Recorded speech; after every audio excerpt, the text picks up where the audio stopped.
Hey guys, this is Fundo on Pagama. Tonight on Imbewu. Please like, comment, and subscribe. Mazolo accused Naropi of being in cahoots with Maharaji, and Naropi decided that Maharaji being back might not be a bad thing. Mazulu refused to help look after Nozi because of Nokzola behavior with Zetulele.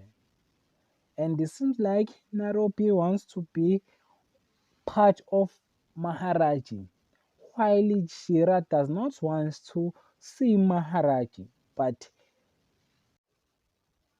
it is possible to see Maharaji on work. While Kulego visit Buhle, and Buhle question whether Kulego has resolved his sexual feelings for Figile.